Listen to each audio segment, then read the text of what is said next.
Bismillahirrahmanirrahim.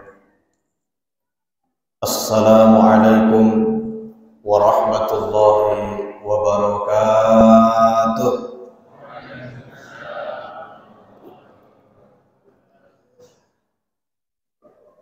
Alhamdulillahirabbil alamin.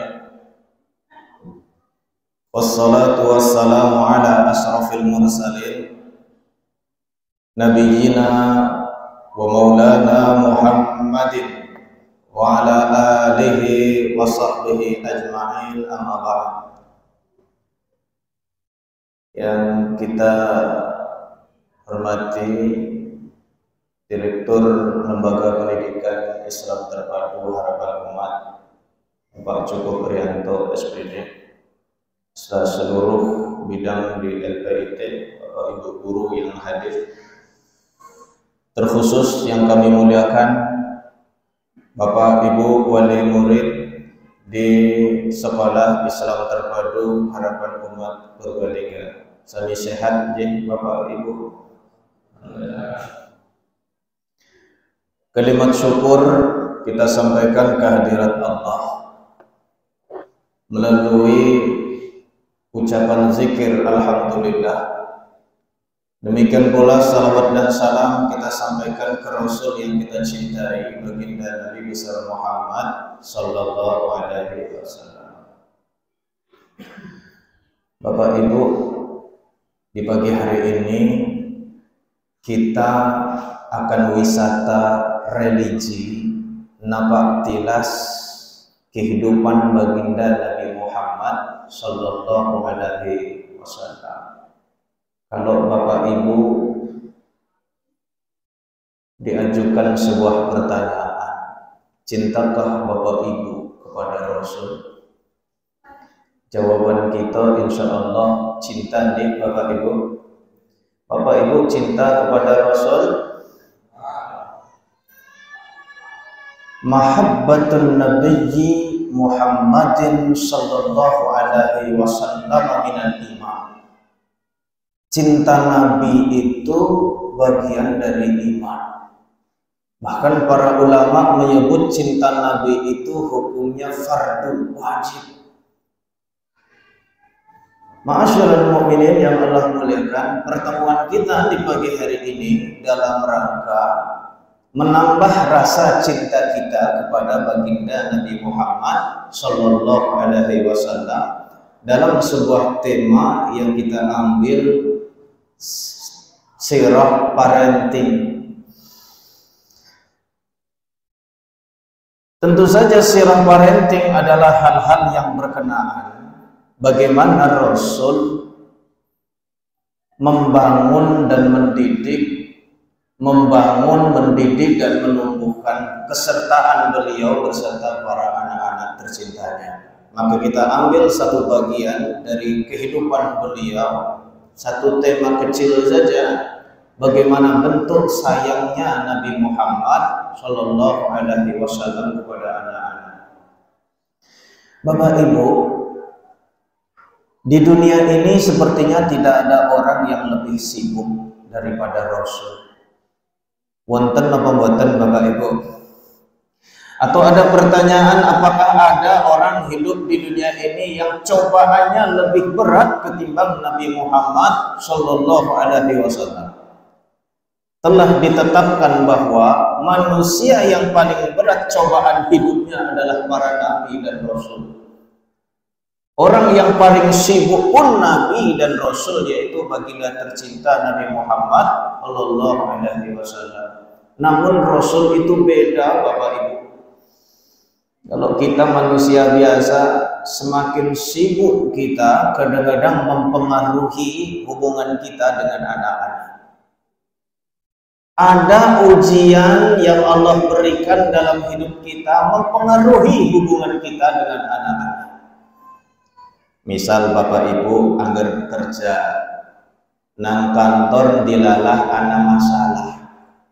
Tumai karo atasane kerjaan sing urung rampung, target sing ora kecapai, boten tercapai, bali mengumah lare-lare dadi sasaran apa boten. Mangkat esok senyum-senyum, mesam-mesam, berbali beruanak. Bagaimana ma'asyiral mukminin, kadang-kadang sikap kita itu berubah. Rasul dengan semua seabrek aktivitas dan tugas beliau, beratnya ujian yang dihadapi oleh beliau itu konsisten dalam persoalan membangun relasi dengan anak-anak. Disinilah kita betul-betul tepat untuk mencintai dan mengagungkan baginda Nabi besar Muhammad Shallallahu Alaihi Wasallam, sosok yang memang paling tepat menjadi panutan dan paling pas menjadi tauladan. Banyak peristiwa ma'asyiral mukminin yang bisa kita potret dalam kehidupan Rasul bersama dengan anak-anak. Hanya dalam kesempatan yang terbatas ini kita potret 3 momentum saja. Mudah-mudahan di kesempatan yang lain kita bisa potret momentum-momentum yang lain. Yang pertama, momentum yang pernah diceritakan oleh Abdullah bin Ja'far bin Abu Thalib, hadis riwayat Imam Muslim, berarti hadisnya sahih. Bapak Ibu,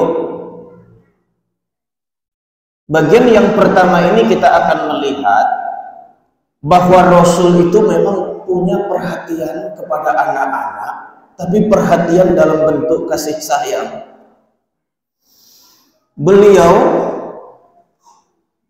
menjadikan setiap kesempatan yang ada sebagai quality time, waktu yang paling berkualitas untuk menemani tumbuh kembang mereka. Kita lihat Bapak Ibu, napak tilas hadisnya di teks pengajian sudah kita bagikan untuk bersama-sama kita lihat. Karena Rasulullah Sallallahu Alaihi Wasallam, baginda Rasul Sallallahu Alaihi Wasallam, iza qadima min safar, apabila beliau baru pulang dari perjalanan yang dimaksud perjalanan luar kota atau dari luar rumah, tapi hadis ini berbicara perjalanan luar kota. Bapak Ibu, umumnya kalau kita baru pulang dari luar kota, posisi tubuh, keadaan tubuh biasanya masih sehat walafiat atau mandan pegel-pegel Bapak Ibu.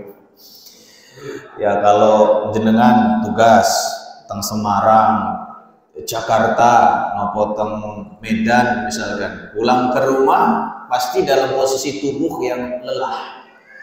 Dalam posisi tubuh yang lelah seperti itu ma'asyiral mukminin, kadang-kadang ada yang konsisten menyambut anak, ada yang konsisten disambut anak. Kita lihat apa yang dilakukan oleh Rasul. Tuluqiya bisibyani ahli baitih, pasti anggota keluarga Rasul itu akan menyambut dengan sumringah datangnya baginda Nabi besar Muhammad Shallallahu Alaihi Wasallam setiap kali beliau baru pulang dari luar kota. Bapak Ibu, anak-anak ini kan hatinya jernih, hatinya suci, bening. Maksudnya, kalau mereka melakukan sesuatu, lalu respon dari kita juga sama, tulus, jernih, akan terjadi nopo itu, hubungan timbal balik. Mengapa anak-anak setiap kali Rasul pulang ke kota suci Madinah disambut? Karena anak-anak tahu setiap kali mereka menyambut kedatangan Rasul, Rasul pun akan menyambut mereka lebih senang daripada sambutan anak-anak. Dan itu dilakukan secara konsisten. Bapak Ibu, kita mungkin punya pengalaman di rumah. Pulang dari kantor atau nanti pulang dari pengajian, kalau anak-anak tidak ikut, pulang ke rumah, anak-anak nyambut kita apa betul? Ada yang menyambut, ada yang tidak. Tapi dulu yakin seyakin-yakinnya anak-anak sebetulnya kangen menyambut kita. Hanya saja kadang suasana hati orang, kita manusia biasa ini kadang-kadang inkonsisten. Begitu pulang ke rumah, mungkin suasana hati sedang tidak nyaman. Anak sudah menyambut dengan suasana hati yang gembira, rindu. Lalu jawaban ramahnya apa? Oh, di situ. Oh, lagi kesel. Patah hati anak. Besok kira-kira anak mau menyambut kita lagi, napa buatan Bapak Ibu? Pasti boten, sudah kecewa, terluka hatinya oleh satu kali sikap kita. Tapi anak itu kan pemaaf, sekali begitu masih dimaafkan. Besok menyambut lagi kedatangan kita, begitu lagi sikap kita, jajal diulang ping telu, insya Allah selawase surat gelem anak menyambut kita.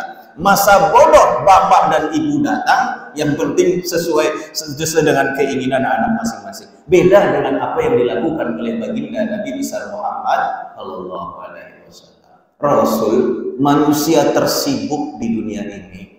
Beliau begitu pulang ke rumah, ma'asyiral mu'minin, disambut oleh anak-anak kecil. Kita lihat, bahkan yang menyambutnya ma'asyiral mu'minin wal mu'minat, Bapak Ibu, bukan hanya cucu-cucu kandung Rasul. Karena yang menceritakan peristiwa ini adalah Ibnu Ja'far. Kalau kita runut silsilah keluarganya, Rasul punya paman kandung bernama Abu Thalib. Abu Thalib punya anak namanya Ja'far. Jadi antara Ja'far dengan Rasul itu saudara sepupu. Ja'far ini punya anak namanya Abdullah. Abdullah inilah yang menceritakan hadis ini. Berarti anak sepupu yang menyambut sepupunya. Kan ngoten nggih, Bapak Ibu. Kalau kita di keluarga mungkin dengan sepupu saja mungkin masih agak jarang ketemu, ngoten nggih, apalagi dengan anak sepupu. Secara hubungan keluarga meskipun dekat tapi masih terasa jauh. Lihatlah baginda Nabi besar Muhammad Sallallahu Alaihi Wasallam dengan anak sepupu pun beliau suka dan cinta. Ibnu Ja'far menceritakan qal wa innahu qadima min safar. Suatu hari Rasul baru pulang dari sebuah perjalanan. Fasubiqa bi ilaihi. Aku berlarian dengan anak-anak kecil seusiaku memburu baginda Nabi Muhammad Shallallahu Alaihi Wasallam. Mungkin larinya Ja'far ini yang paling cepat, sehingga Ja'farlah yang paling pertama sampai ke Nabi Muhammad. Begitu Ibnu Ja'far sudah sampai ke Nabi Muhammad, apa yang dilakukan oleh Rasul Bapak Ibu? Fahamalani baina yadaihi. Aku direngkuh oleh Rasul. Waktu itu Rasul tidak jalan kaki tapi naik unta. Kan bedanya unta dengan kendaraan kita, kalau unta itu diajak berhenti, diajak turun, diajak duduk, sakit duduk ya Bapak Ibu. Istilahnya kalau hewan duduk bahasa Jawanya nopo kan boten lenggah nggih. Deprok kayaknya tesih mandan kasar nopo nggih. Wonten bahasa halusnya seperti itu khusus untuk peruntaan kan kata sini. Untanya duduk sajalah deprok kata seniku. Karena posisinya sudah duduk, maka Rasul bisa mengambil Ibnu Ja'far yang usianya pada waktu itu masih kecil, di bawah 10 tahun, diambil. Setelah direngkuh oleh Rasul, tentu saja direngkuh dalam suasana yang gembira. Kita yang Rasul yang mengikuti suasananya Ibnu Ja'far. Bapak Ibu coba kalau anak kecil lagi lari-lari menyebut kita, sumringah apa buatan? Wah, pasti Rasul pun wah kata dia, sambut, direngkuh. Apa yang dilakukan oleh Rasul? Hanya direngkuhkah? Tidak. Fahamalani baina yadaihi, diletakkan Ibnu Ja'far di bagian depan. Beliau naik unta, Ibnu Ja'far diletakkan di bagian depan. Summa ji'a bi ahadi benai Fatimah. Kemudian setelah itu menyusullah satu di antara dua cucu kandung Nabi Muhammad Shallallahu Alaihi Wasallam, anaknya Fatimah. Tidak disebut siapa cucu yang dimaksud, baik Hasan atau Husain. Begitu cucu Rasul yang kandung sampai, apa yang dilakukan oleh Rasul? Fa'ardafahu khalfahu. Cucu kandungnya diangkat, tidak diletakkan di bagian depan. Di bagian mana Bapak Ibu? Bagian belakang. Tapi tetap sumringah. Saya jadi agak berpikir begini Bapak Ibu. Ini kan cucu kandung ya. Diletakkan di posisi belakang. Kira-kira sakit hati napa baca? Madan merengut napa baca? Tapi Rasul sanggup menyelesaikan persoalan ini dan tidak ada persoalan saat itu. Ibnu Ja'far berada di depan, sedangkan cucu kandung Rasul berada di belakang. Tidak ada kisah pertikaian di antara dua anak ini. Semuanya menerima dengan legowo.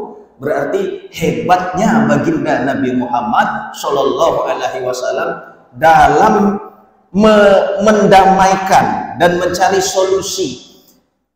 Kadang-kadang kita saja kalau punya anak lebih dari satu, lalu naik motor, anak pertama kepingin duduk di depan, anak kedua ingin duduk di depan, anak ketiga ingin duduk di depan. Kalau kita kasih pengertian, yang kecil di depan, yang besar di belakang. Yang besar protes nggak enggak? Biasanya protes karena kita ajak berdialog, tapi hebatnya baginda Nabi Muhammad Sallallahu Alaihi Wasallam.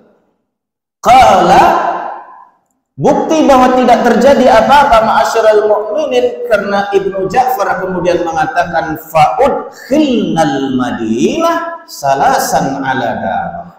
Kami pun memasuki kota suci Madinah dengan menaiki unta, satu unta dinaiki 3 orang.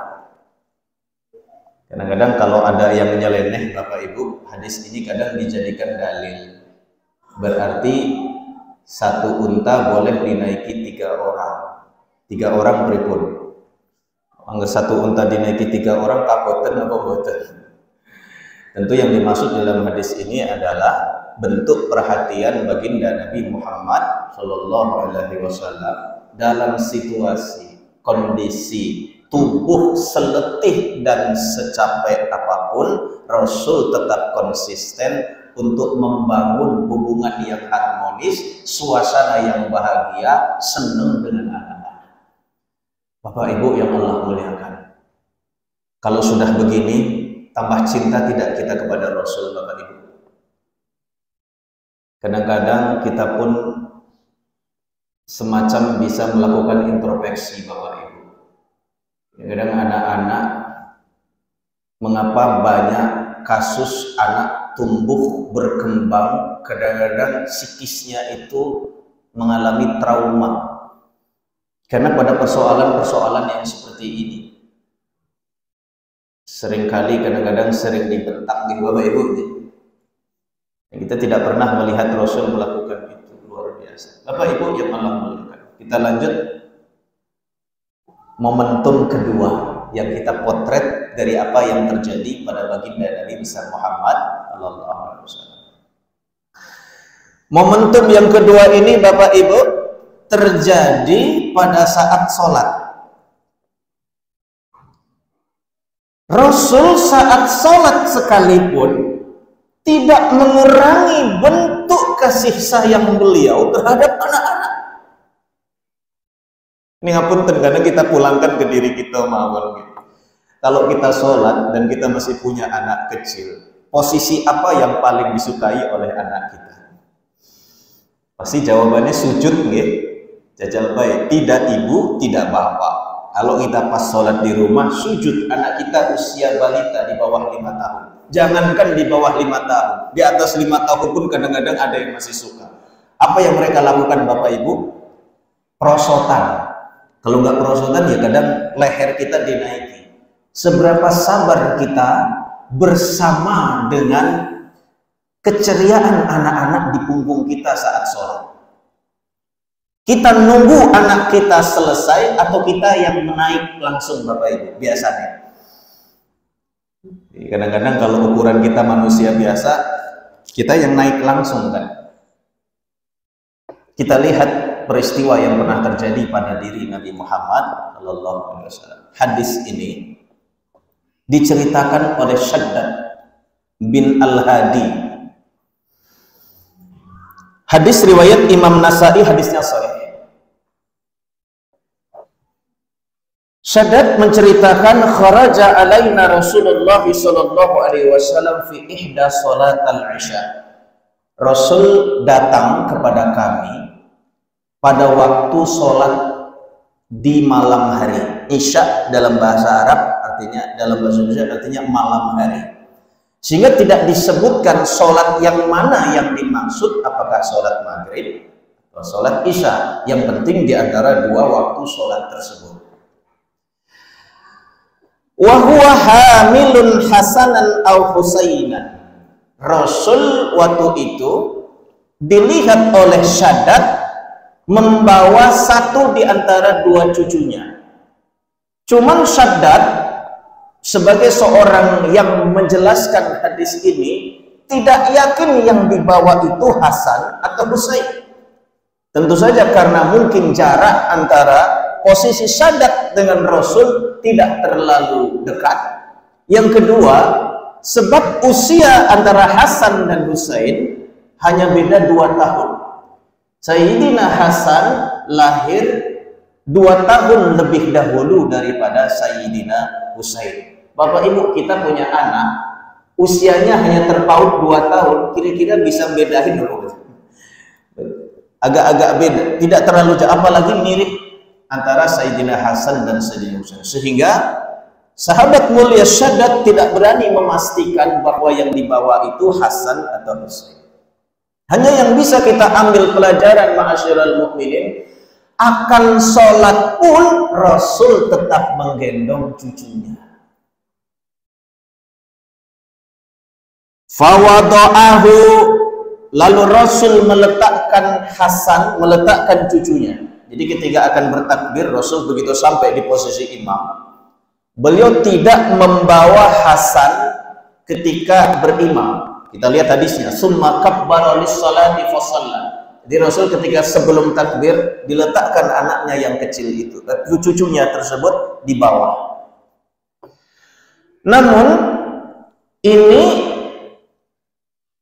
cara Rasul berinteraksi dengan Sayyidina Hasan atau Husain. Tapi beda dengan cucu beliau yang perempuan, Bapak Ibu. Rasul itu kan punya cucu perempuan, namanya Umamah. Umamah ini putrinya Sayyidah Zainab. Jadi putri mbarepe Nabi Muhammad SAW. Rasul itu kan punya 4 putri, ya? Zainab, Ruqayyah, Ummu Kulsum, Fatimah. Dari Fatimah Rasul SAW, dari Fatimah Rasul mendapat 2 cucu, yaitu Hasan, Husain. Dari Zainab Rasul punya 1 cucu namanya Umamah. Suatu saat diceritakan dalam hadis riwayat Imam Muslim, Rasul akan mengimami sholat dan beliau membawa Umamah. Jadi Umamah digendong suatu saat. Apa yang dilakukan oleh Rasul terhadap Umamah beda sikap dengan apa yang dilakukan terhadap Hasan atau Husain. Idza sajada wada'aha. Kalau Rasul posisinya sedang sujud, Umamah diletakkan. Wa idza qama hamilaha. Tapi kalau Rasul posisinya sedang berdiri, Umamah tetap beliau gendong. Jadi kalau bawa cucu yang perempuan, Rasul tetap menggendong. Kalau bawa cucu yang laki-laki, Rasul meletakkan ke bawah. Tapi bukan berarti bahwa setiap bawa anak perempuan harus digendong, membawa anak laki-laki diletakkan. Tapi di sini ma'asyiral mukminin, lihatlah cara Rasul berinteraksi dengan anak laki-laki, bagaimana Rasul berinteraksi dengan anak perempuan. Terlebih dalam riwayat pun disebut Umamah ini cucu yang sangat disayang oleh Rasul, karena cucu perempuan. Kita pun Bapak Ibu, mungkin Bapak Ibu diantaranya ada yang sudah punya wayah perempuan, gitu. Biasanya kalau dengan cucu perempuan itu raditri pun Bapak Ibu, tresna, cintanya, perhatian kita itu lebih biasanya.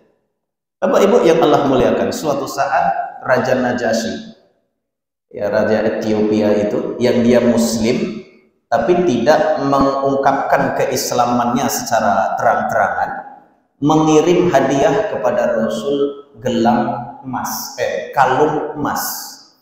Namanya hadiah dari raja, Bapak Ibu, berarti kelasnya sultan lah. Apakah rahasia raja ngirim kalung dari emas hanya dalam beberapa gram kecil, kan boten gitu, pasti juga istimewa. Begitu hadiah tersebut diterima oleh Rasul, apa yang dilakukan oleh Rasul? Beliau mengucapkan, aku akan memberikan kalung emas ini kepada anakku yang paling aku cintai. Ternyata kalung emas itu diberikan kepada cucu perempuannya bernama Umamah. Jadi Rasul itu sayang banget sama Umamah.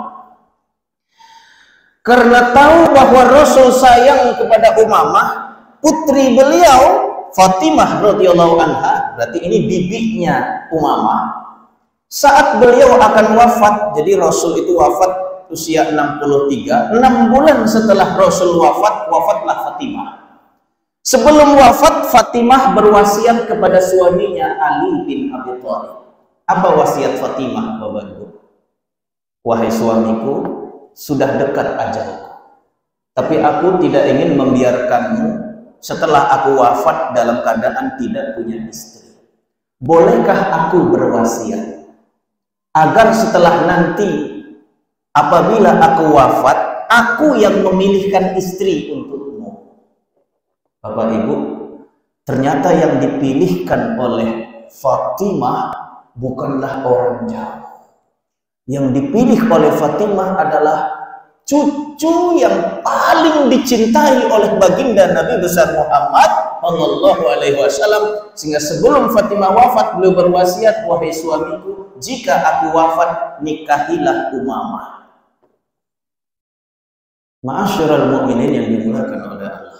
Ini kehidupan keluarga Nabi Muhammad sallallahu alaihi wasallam. Kita lanjut.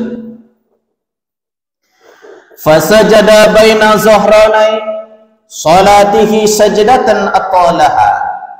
Saat Rasul berdiri takbir, Sayyidina Hasan atau Husain tetap tenang dalam posisinya. Rasul ruku tetap tenang dalam posisinya. Rasul i'tidal tetap tenang dalam posisinya. Tapi saat Rasul sujud mulai ada masalah.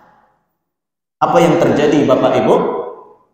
Begitu Rasul sujud, yang terjadi adalah sujudnya Rasul sangat lama, tidak seperti pada waktu yang lain.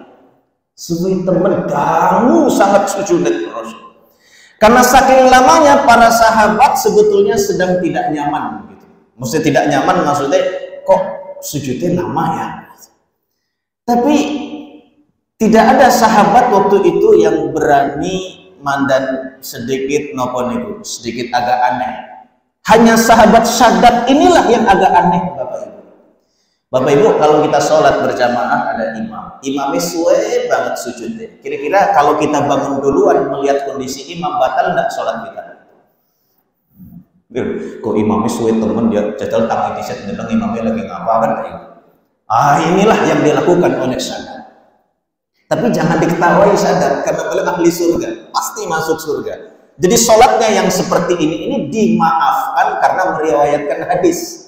Jadi kalau kita ikut-ikutan dengan posisi beliau, nggak dimaafkan, batal sholat kita karena mendahului gerakan imam. Lihat Bapak Ibu apa yang dilakukan oleh Syaddad. Farafatu ra'si, maka aku mengangkat kepalaku. Jadi bukan mengangkat punggung, mengangkat kepala. Berarti agar lagi sujud, bahasa ngapake mau boleh. Lagi sujud, terus sirai munggah. Munggahnya gue ngapa? Deleng sinten? Melihat posisi Nabi Muhammad sallallahu alaihi wasallam. Angger dipikir-pikir madan lucu gitu Bapak Ibu. Wong kabeh lagi sholat, wong sahabat ge sing madan aneh. Tapi keanehan beliau membawa manfaat untuk kita Bapak Ibu. Jadi kita dapat riwayat hadis ini. Kalau kita tidak terjadi peristiwa itu mungkin kita tidak tahu ceritanya. Setelah posisi kepalanya naik, Bapak Ibu, farafatu rasi fa idas sabiyyu ala zahrihi alaihi salam. Jebule di atas punggung Rasul ada cucunya yang sedang naik. Lalu apa yang terjadi pada sahabat Syaddad? Beliau malah farajatu ila sujudi, balik sujud maning Bapak Ibu. Berarti sujudnya ping pinten? Ping kalih mbok. Naik untuk melihat apa yang terjadi pada diri Rasul. Ketika lihat di atas punggung Rasul ada cucu Rasul, beliau sujud lagi. Ma'asyiral mukminin yang dimuliakan oleh Allah, falamma qada Rasulullah sallallahu alaihi wasallam salata qala Anas. Setelah salat selesai, Syaddad menceritakan jamaah pada waktu itu bertanya kepada Nabi Muhammad sallallahu alaihi wasallam, Ini kalau yang prosedural itu sahabat yang banyak ini. Yang tidak prosedural sinten syadat. Para sahabat bertanya, ya Rasulullah, innaka sajadta baina zahranai salatika sajdatan ataltah.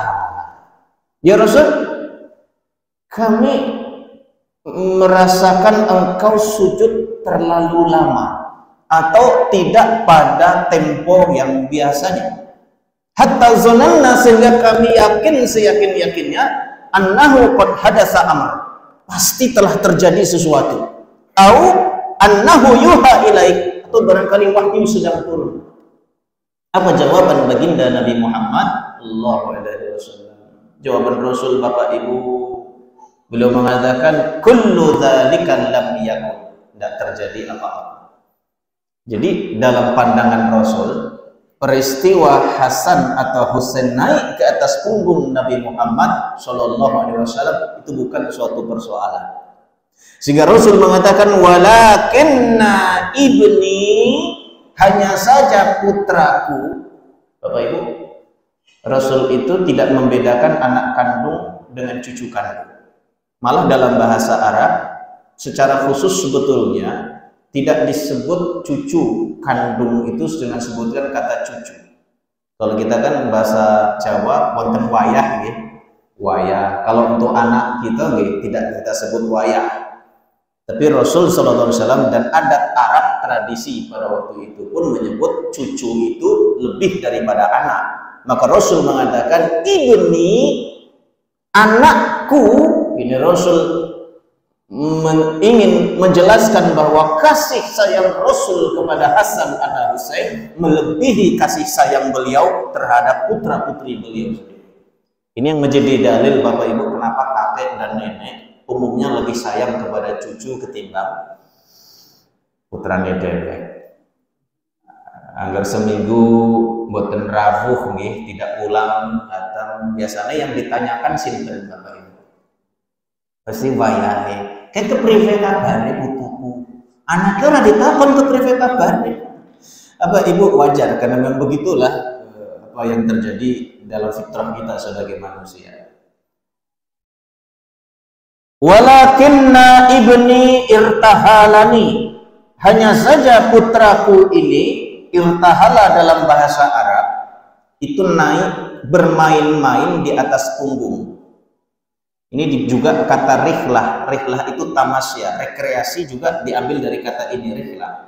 Jadi irtahalani maksudnya Hasan atau Husain bersenang-senang di atas punggung mulia baginda Nabi Muhammad sallallahu alaihi wasallam.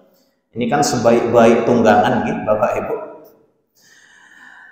Lihat apa yang disampaikan oleh baginda Rasul. Fakarihtu, aku tidak ingin. Karih itu karoha. Karoha itu artinya diambil dari kata makruh. Makruh itu kan tidak senang terhadap sesuatu, ini makruh. Maka Rasul mengatakan, aku tidak ingin an ujilahu, mengusik kesenangan anakku hatta yaqdi hajatahu, sampai anakku puas. Bapak Ibu, kalau ingin mencoba monggo nanti pulang ke rumah waktu sholat, kalau ada cucu atau anak kita naik ke atas kepala dan punggung kita, menang aja obat-obat jajan pirang menit, biasanya pinten menit Bapak Ibu? Ya tergantung posisi masalahnya, wis munggah kadang mundur maning, munggah maning kata sendiri. Ya mungkin sekitar 15 menitan, 10 atau 15 atau kangsal 11 menit. Bisa jadi sampai 30 menit mungkin Bapak. Tapi kalau kita sujud dalam posisi seperti itu terlalu lama, itu cobaan gitu. Cobaan kekhusukan, cobaan nopo. Tapi lihat baginda Nabi Muhammad sallallahu alaihi wasallam. Dalam posisi seperti itu tidak mengurangi kekhusukan beliau, tapi pada saat yang sama tidak mengurangi bentuk curahan kasih sayang baginda Rasul kepada putranya, kepada cucu beliau yaitu Hasan dan Husain. Bapak Ibu yang Allah muliakan, bagian yang kedua ini pun dapat kita mengambil teladan dari kehidupan baginda Nabi Muhammad sallallahu alaihi wasallam. Dalam posisi situasi apapun Rasul tetap konsisten mencurahkan kasih sayangnya terhadap anak-anak. Bapak Ibu yang Allah muliakan, bagian yang ketiga aja. Di bagian yang ketiga Bapak Ibu, kita akan melihat bahwa Rasul itu dalam mencurahkan kasih sayangnya memang bersifat universal. Bukan hanya kepada anak kandung beliau, cucu kandung beliau, atau anak-anak di kota suci Madinah, tapi beliau sendiri, ma'asyiral mukminin, punya apa ini? Rahmat yang beliau curahkan khusus. Kepada siapa rahmat Rasul itu dicurahkan? Kalau kita lihat di sini, berdasarkan keterangan yang disampaikan oleh Abu Darda, Rasul itu punya kado spesial yang hanya ada pada anak yatim, Bapak Ibu. Rasul itu sayang sekali dengan anak yatim. Banyak riwayat hadis yang menyebutkan terkait dengan hal itu, namun kita ambil satu riwayat saja. Suatu saat, kata Abu Darda, ada seorang sahabat yang konsultasi persoalan hatinya. Bapak Ibu, kita itu kan kalau hidup ini sing jenenge meriang. Umumnya kalau kita meriang, yang jadi persoalan meriang kita kan biasanya demam, pengel kan atau atau sakit apa. Tapi kadang-kadang jarang orang kalau suasana hatinya sakit ini dianggap sebagai penyakit. Hebatnya orang-orang yang hidup di dalam struktur masyarakat baginda Nabi Muhammad Shallallahu Alaihi Wasallam, bahwa gerah yang paling menjadi gelah kronis bagi mereka adalah penyakit hati.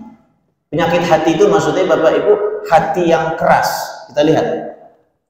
Atan Nabiya Shallallahu Alaihi Wasallam, ada seorang sahabat datang kepada Rasul konsultasi. Apa yang dikonsultasikan? Yasku qaswata qalbi. Dia konsultasi hatinya yang keras. Bapak Ibu, kira-kira kita sakit mboten mendeteksi hati kita keras apa mboten? Kerasnya hati kayak seperti apa sih kados pundi? Kalau kita ingin ambil standarisasi yang disampaikan oleh Utsman bin Affan, menantu Rasul, sederhana. Kata Rasul, kata Utsman, orang yang hatinya suci tidak akan pernah kenyang membaca Al-Quran. Masyabi'a fi qiraatil Quran. Berarti kalau kita cepat wareg kalau membaca Quran, berarti situasi hati kita kados pundi Bapak Ibu?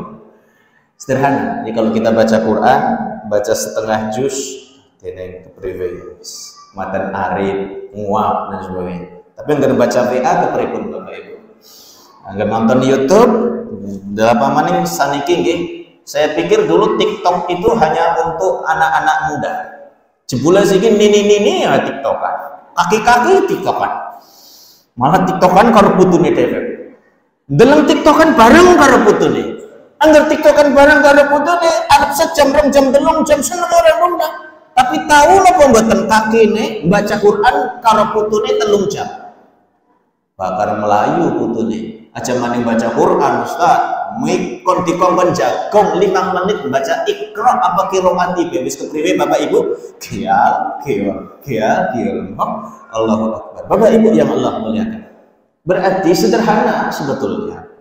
Kalau kita simpulkan yang disampaikan oleh Utsman, indikasi hati kita keras adalah tidak nyaman di dalam melakukan ibadah. Baca Quran ibadah, tapi kita tidak tentram saat baca Quran, berarti hati kita sedang keras. Sholat seharusnya adalah ibadah, tapi ada orang yang kalau sholat tidak nyaman. Oh, berarti ada masalah di dalam hatinya keras. Pengajian harusnya menenteramkan hati, tapi tekang pengajian tetap saja gelisah, tidak merasa tenang. Padahal pengajian adalah bagian dari upaya kita untuk mendekatkan diri kepada Allah. Seharusnya pengajian menghasilkan kesejukan dan ketenangan. Tapi hadir pengajian, suasana hati tidak berubah. Berarti hati kita keras. Zikir, ma'asyiral mukminin, harusnya menenteramkan hati. Kan kata itu. Tapi sudah berzikir pun hati tetap merasa tidak nyaman. Berarti hati kita sedang keras. Begitulah yang disampaikan oleh para ulama. Baginda Nabi besar Muhammad sallallahu alaihi wasallam beliau memberikan solusi. Kata Rasul, qal dawuh baginda Rasul, atuhibbu an yalina qalbu. Sahabat, maukah, inginkah engkau aku tunjukkan sesuatu yang membuat hatimu menjadi lembut lagi? Bukan hanya lembut kata Rasul, lihat Bapak Ibu.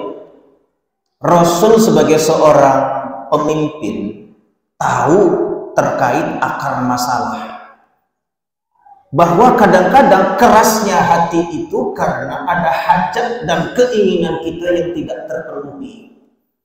Kan ngoten nggih, jajal Bapak Ibu,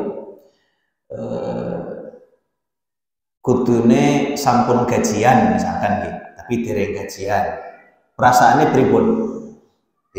Ngenteni sing jane arep teka. Ngomongin tartaka jam 1, betul jam 4 orang teka-teka. Dersulan apa betul Bapak Ibu? Pasti buatan bombong. Ada hajat dan keinginan kita yang tidak tersalurkan, biasanya akan menimbulkan masalah. Masalahnya biasanya di hati. Rasul faham, maka Rasul bukan hanya memberikan solusi, tapi Rasul mengobati inti dari sebuah persoalan yang dihadapi oleh sahabat tadi. Rasul melanjutkan dawuh beliau, wa tudriku hajata, keinginanmu, hajatmu akan terkabul.